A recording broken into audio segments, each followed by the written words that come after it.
La prueba de la fe. Abraham había aceptado sin hacer pregunta alguna la promesa de un hijo, pero no esperó a que Dios cumpliera su palabra en su oportunidad y a su manera. El Señor permitió una tardanza para probar su fe en el poder de Dios, pero Abraham fracasó en la prueba, pensando que era imposible que se le diera un hijo en su vejez.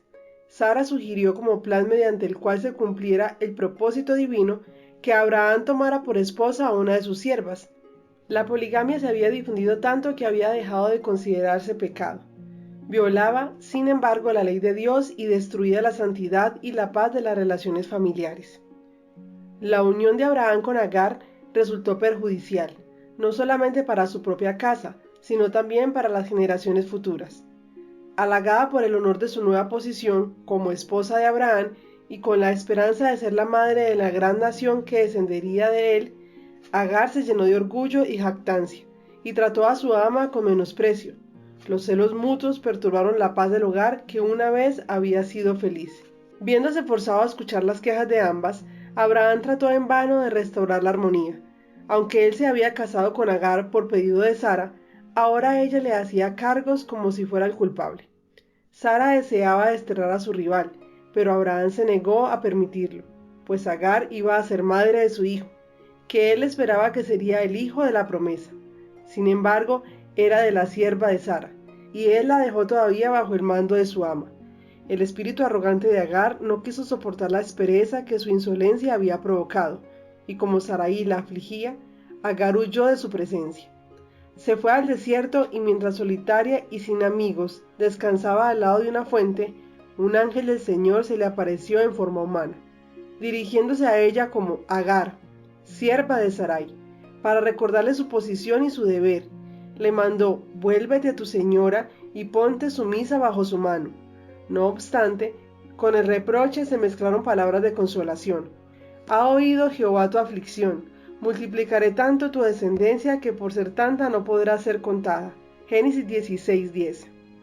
Y como recordatorio perpetuo de su misericordia, se le mandó que llamaran a su hijo Ismael, o sea, Dios oirá.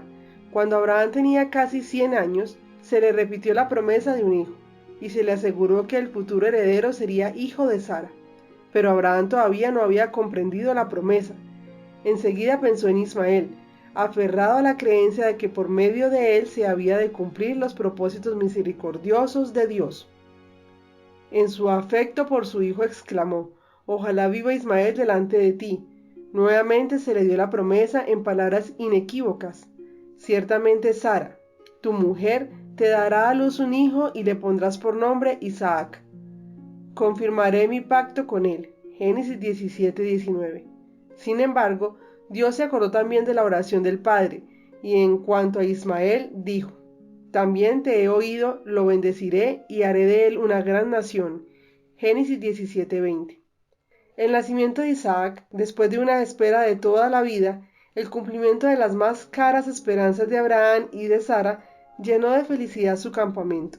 Pero para Agar representó el fin de sus más caras ambiciones.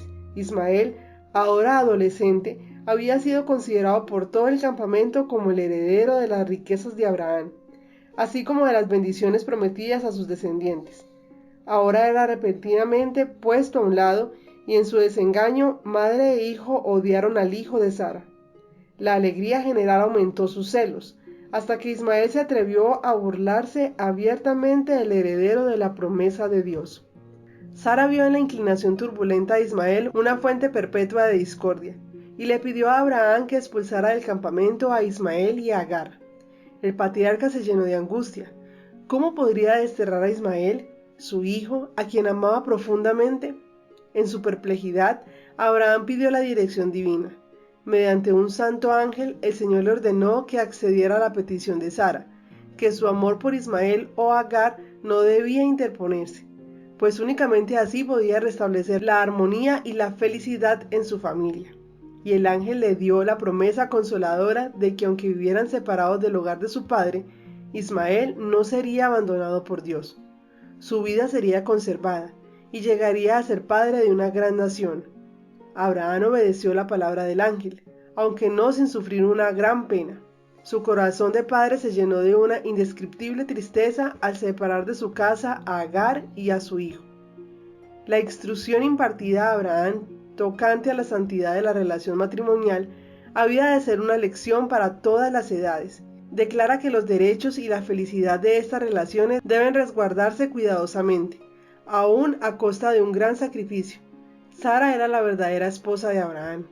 Ninguna otra persona debía compartir sus derechos de esposa y madre.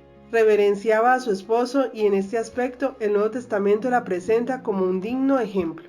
Pero ella no quería compartir el afecto de Abraham con otra, y el Señor no la reprendió por haber exigido el destierro de su rival. Tanto Abraham como Sara desconfiaron del poder de Dios, y este error fue la causa del matrimonio con Agar. Dios había llamado a Abraham para que fuera el padre de los fieles y su vida había de servir como ejemplo de fe para las generaciones futuras. Pero su fe no había sido perfecta. Había manifestado desconfianza en Dios al ocultar el hecho de que Sara era su esposa y también al casarse con Agar. Para que pudiera alcanzar la norma más alta, Dios lo sometió a otra prueba, la mayor que se haya impuesto a hombre alguno. En una visión nocturna se le ordenó ir a la tierra de Moriah para ofrecer allí a su hijo en holocausto en un monte que se le indicaría. Cuando Abraham recibió esta orden tenía 120 años. Se lo consideraba ya un anciano, aún en aquella generación. Antes había sido fuerte para arrostrar penurias y peligros, pero ya se había desvanecido el ardor de su juventud. En el vigor de la juventud, uno puede enfrentar con valor dificultades y aflicciones capaces de hacerlo desmayar en la senectud, cuando sus pies se acercan vacilante a la tumba. Pero Dios había reservado a Abraham su última y más aflictiva prueba para el tiempo cuando la carga de los años pesaba sobre él y anhelaba descansar de la ansiedad y el trabajo. Era muy rico y los soberanos de aquella tierra lo honraban como a un príncipe poderoso. Miles de ovejas y vacas cubrían la llanura que se extendía más allá de su campamento. Por todo lugar estaban las tiendas de sus séquitos para albergar centenares de siervos fieles. El hijo de la promesa había llegado a la juventud viril junto a su padre. El cielo parecía haber coronado de bendiciones la vida de sacrificio y paciencia frente a la esperanza aplazada. Por obedecer con fe, Abraham había abandonado su país natal. Había dejado atrás las tumbas de sus antepasados y la patria de su parentela. Había andado errante como peregrino por la tierra que sería su heredad. Había esperado durante mucho tiempo el nacimiento del heredero prometido.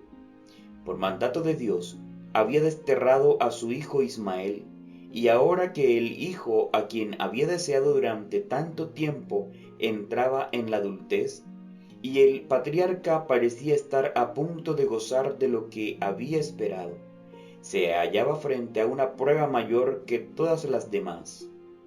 La orden fue expresa con palabras que debieron torturar angustiosamente el corazón de aquel padre. Toma ahora a tu hijo, tu único Isaac, a quien amas, vete a tierra de Moriah y ofrécelo allí en holocausto. Génesis capítulo 22, versículo 2. Isaac era la luz de su casa, el solaz de su vejez y sobre todo era el heredero de la bendición prometida. La pérdida de este hijo por un accidente o alguna enfermedad habría partido el corazón del amante padre. Hubiera doblado de pesar su encanecida cabeza, pero he aquí que se le ordenaba que con su propia mano derramara la sangre de ese hijo. Le parecía que se trataba de una espantosa imposibilidad. Satanás estaba listo para sugerirle que se engañaba, pues la ley divina mandaba, no matarás, y Dios no había de exigir lo que una vez había prohibido. Abraham salió de su tienda y miró hacia el sereno resplandor del firmamento despejado, y recordó la promesa que se le había hecho casi 50 años antes, a saber que a su simiente sería innumerable como las estrellas. Si se había de cumplir esa promesa por medio de Isaac, ¿cómo podría matarlo? Abraham estuvo tentado a creer que se engañaba. Dominado por la duda y la angustia, se arrodilló y oró como nunca lo había hecho antes, para pedir que se le confirmara si debía llevar a cabo o no esta terrible orden. Recordó a los ángeles que fueron enviados para revelarle el propósito de Dios sobre la destrucción de Sodoma y que le prometieron este mismo hijo Isaac. Vino al sitio donde varias veces se había encontrado con los mensajeros celestiales, esperando hallarlos allí otra vez y recibir más instrucción, pero ninguno de ellos vino en su ayuda. Parecía que las tinieblas le habían cercado, pero la orden de Dios resonaba en sus oídos. Toma ahora tu hijo, tu único Isaac, a quien amas. Aquel mandato debía ser obedecido y él no se atrevió a retardarse.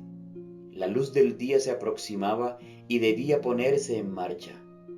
Abraham regresó a su tienda y fue al sitio donde Isaac dormía profundamente, el tranquilo sueño de la juventud y la inocencia. Durante unos instantes el padre miró el rostro amado de su hijo y se alejó temblando.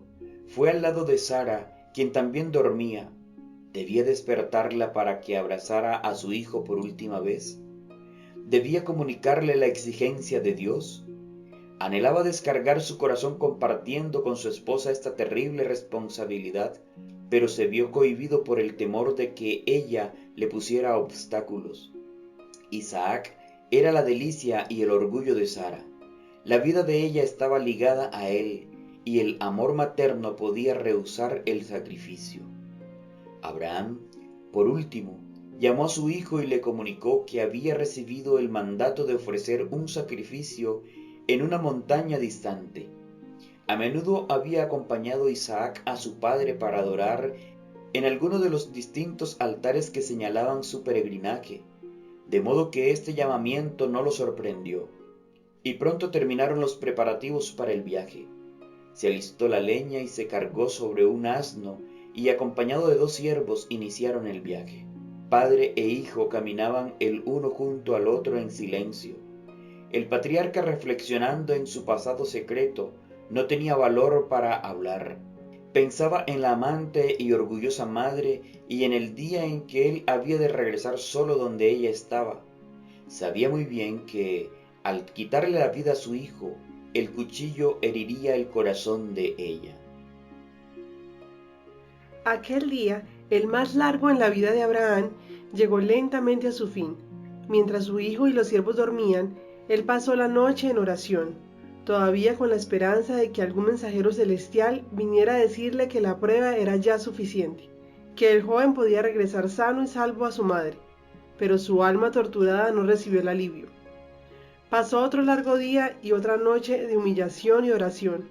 Mientras la orden que lo iba a dejar sin hijo resonaba en sus oídos, Satanás estaba muy cerca de él, susurrándole palabras llenas de dudas e incredulidad. Pero Abraham rechazó sus sugerencias. Cuando se disponía a iniciar la jornada del tercer día, el patriarca, mirando hacia el norte, vio la señal prometida, una nube de gloria que cubría el monte Moriah, y comprendió que la voz que le había hablado procedía del cielo. Ni aun entonces murmuró Abraham contra Dios, sino que fortaleció su alma espaciándose en las evidencias de la bondad y de la fidelidad de Dios. Se le había dado a este hijo inesperadamente, y el que le había dado este precioso regalo no tenía derecho a reclamar lo que era suyo. Entonces su fe se repitió la promesa: en Isaac te será llamada descendencia. Génesis 21:12. Una descendencia incontable, numerosa como la arena de las playas del mar. Isaac era el hijo de un milagro, y no podía devolverle la vida el poder que se le había dado. Mirando más allá de lo visible, Abraham comprendió la divina palabra, porque pensaba que Dios es poderoso para levantar aún de entre los muertos. Hebreos 11:19. No obstante, únicamente Dios pudo comprender la grandeza del sacrificio de aquel padre al acceder a que su hijo muriese. Abraham deseó que nadie sino Dios presenciara la escena de la despedida. Ordenó a sus siervos que permanecieran atrás, diciéndoles: yo y el muchacho iremos hasta allí, y adoraremos y volveremos a vosotros. Isaac, que iba a ser sacrificado, cargó con la leña.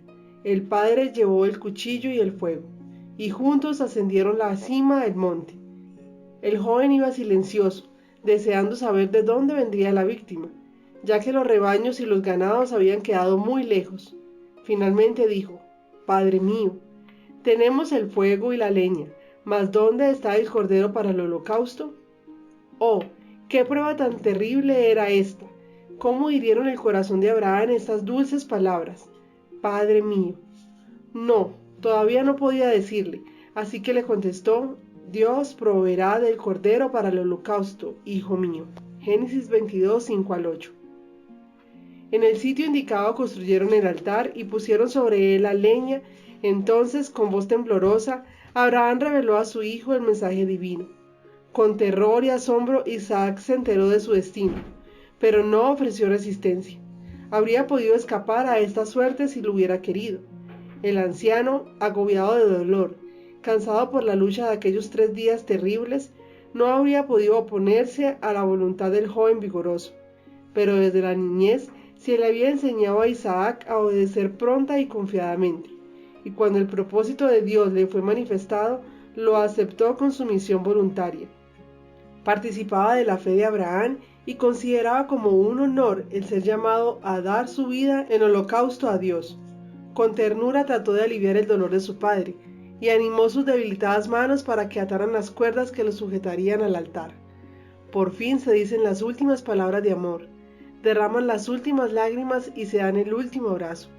El padre levanta el cuchillo para dar muerte a su hijo, y de repente su brazo es detenido. Un ángel del Señor llama al patriarca desde el cielo: Abraham, Abraham. Él contesta enseguida: aquí estoy. De nuevo se oye la voz: no extiendas tu mano sobre el muchacho ni le hagas nada, pues ya sé que temes a Dios, por cuanto no me rehusaste a tu hijo, tu único hijo. Entonces Abraham vio un carnero a sus espaldas trabado en un zarzal, y enseguida trajo la nueva víctima y la ofreció en lugar de su hijo. Lleno de felicidad y gratitud, Abraham dio un nuevo nombre a aquel lugar sagrado y lo llamó Jehová Jireh, o sea, Jehová proveerá. En el monte Moriah, Dios renovó su pacto con Abraham y confirmó con un solemne juramento la bendición que le había prometido a él y a su descendencia por todas las generaciones futuras. Por mí mismo he jurado, dice Jehová, que por cuanto has hecho esto y no me has rehusado a tu hijo, tu único hijo, de cierto te bendeciré y multiplicaré tu descendencia como las estrellas del cielo y como la arena que está a la orilla del mar. Tu descendencia se adueñará de las puertas de sus enemigos. En tu simiente serán benditas todas las naciones de la tierra, por cuanto obedeciste a mi voz. Génesis 22, 16 y 18. El gran acto de fe de Abraham descuella como un fanal de luz que ilumina el sendero de los siervos de Dios en las edades subsiguientes. Abraham no buscó excusas para no hacer la voluntad de Dios. Durante aquel viaje de 3 días tuvo tiempo suficiente para razonar y para dudar de Dios si hubiera estado inclinado a hacerlo. Pudo pensar que si mataba a su hijo, se le consideraría asesino, como un segundo Caín, lo cual haría que sus enseñanzas fueran desechadas y menospreciadas, y de esa manera se destruiría su facultad de beneficiar a sus semejantes. Pudo alegar que la edad lo eximía de obedecer, pero el patriarca no recurrió a ninguna de estas excusas. Abraham era humano, y sus pasiones y sus inclinaciones eran como las nuestras. Pero no se detuvo a inquirir cómo se cumpliría la promesa si Isaac moría. No se detuvo a discutir con su dolorido corazón. Sabía que Dios es justo y recto en todos sus requerimientos, y obedeció el mandato al pie de la letra. Abraham creyó a Dios y le fue contado por justicia, y fue llamado amigo de Dios. Santiago capítulo 2, versículo 23. San Pablo dice: sabed por tanto que los que tienen fe, estos son hijos de Abraham. Gálatas capítulo 3, versículo 7. Pero la fe de Abraham se manifestó por sus obras. ¿No fue justificado por las obras Abraham nuestro padre cuando ofreció a su hijo Isaac sobre el altar? ¿No ves que la fe actuó juntamente con sus obras y que la fe se perfeccionó por las obras? Santiago capítulo 2 versículos 21 y 22. Son muchos los que no comprenden la relación que existe entre la fe y las obras. Dicen: cree solamente en Cristo y estarás seguro. No tienen necesidad de guardar la ley, pero la verdadera fe se manifiesta mediante la obediencia. Cristo dijo a los judíos incrédulos: si fuerais hijos de Abraham, las obras de Abraham haríais. Juan capítulo 8, versículo 39.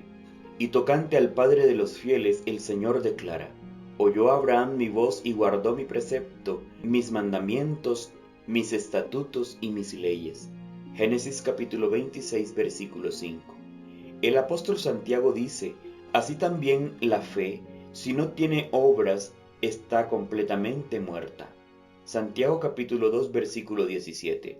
Y Juan, que habla tan minuciosamente sobre el amor, nos dice: este es el amor a Dios, que guardemos sus mandamientos, y sus mandamientos no son gravosos. Primera de Juan capítulo 5, versículo 3. Mediante símbolos y promesas, Dios evangelizó antes a Abraham. Gálatas capítulo 3, versículo 8. Y la fe del patriarca se fijó en el Redentor que había de venir. Cristo dijo a los judíos: Abraham vuestro padre se gozó de que había de ver mi vida, y la vio y se gozó. Juan capítulo 8, versículo 56. El carnero ofrecido en lugar de Isaac representa al Hijo de Dios, que había de ser sacrificado en nuestro lugar, cuando el hombre estaba condenado a la muerte por su transgresión de la ley de Dios. El Padre, mirando a su Hijo, dijo al pecador: vive, he hallado un rescate. Dios mandó a Abraham a sacrificar a su único hijo, no tan solo para probar su fe, sino también para grabar en la mente del patriarca la verdad del Evangelio. La agonía que sufrió durante los aciagos días de aquella terrible prueba fue permitida para que comprendiera por su propia experiencia algo de la grandeza del sacrificio que haría por el Dios infinito en favor de la redención del hombre. Ninguna otra prueba podría haber causado a Abraham tanta angustia como la que causó el ofrecer a su hijo. Dios entregó a su hijo para que muriera en la agonía y la vergüenza. A los ángeles que presenciaron la humillación y la angustia del Hijo de Dios, no se le permitió intervenir como en el caso de Isaac. No hubo voz que clamara: basta. El Rey de la Gloria entregó su vida para salvar a la raza caída. ¿Qué mayor prueba se puede dar del infinito amor y de la compasión de Dios? El que no escatimó ni a su propio Hijo, sino que lo entregó por todos nosotros, ¿cómo no nos dará también con él todas las cosas? Romanos capítulo 8, versículo 32. El sacrificio exigido a Abraham no fue solamente por su propio bien, ni tampoco exclusivamente para el beneficio de las futuras generaciones, sino también para instruir a los seres impecados del cielo y de otros mundos. El campo de batalla entre Cristo y Satanás, el terreno en el cual se desarrolla el plan de la redención, es el libro de texto del universo. Por haber demostrado Abraham falta de fe en las promesas de Dios, Satanás lo había acusado ante los ángeles y ante Dios de no ser digno de sus bendiciones. Dios deseaba prosperar la lealtad de su siervo ante todo el cielo, para demostrar que no se puede aceptar algo inferior a la obediencia perfecta y para revelar más plenamente el plan de la salvación. Los seres celestiales fueron testigos de la escena en que se aprobaron la fe de Abraham y la sumisión de Isaac. La prueba fue mucho más severa que la impuesta a Adán. La obediencia a la prohibición hecha a nuestros primeros padres no entrañaba ningún sufrimiento, pero la orden dada a Abraham exigía el más atroz sacrificio. Todo el cielo presenció absorto y maravillado la intachable obediencia de Abraham. Todo el cielo aplaudió su fidelidad. Se demostró que las acusaciones de Satanás eran falsas. Dios declaró a su siervo: ya sé que temes a Dios, a pesar de las denuncias de Satanás, por cuanto no me has rehusado a tu Hijo, tu único. El pacto de Dios confirmado a Abraham mediante el juramento ante los seres de los otros mundos atestiguó que la obediencia será premiada. Había sido difícil aún para los ángeles comprender el misterio de la redención, entender que el soberano del cielo, el Hijo de Dios debía morir por el hombre culpable. Cuando a Abraham se le mandó a ofrecer a su hijo en sacrificio, se despertó el interés de todos los seres celestiales. Con intenso fervor, observaron cada paso dado en cumplimiento de ese mandato. Cuando a la pregunta de Isaac, ¿dónde está el cordero para el holocausto?, Abraham contestó, Dios proveerá a cordero. Y cuando fue detenida la mano del padre en el momento mismo en que estaba por sacrificar a su hijo, y el carnero que Dios había provisto fue ofrecido en lugar de Isaac, entonces se derramó luz sobre el misterio de la redención, y aún los ángeles comprendieron más claramente las medidas admirables que había tomado Dios para salvar al hombre.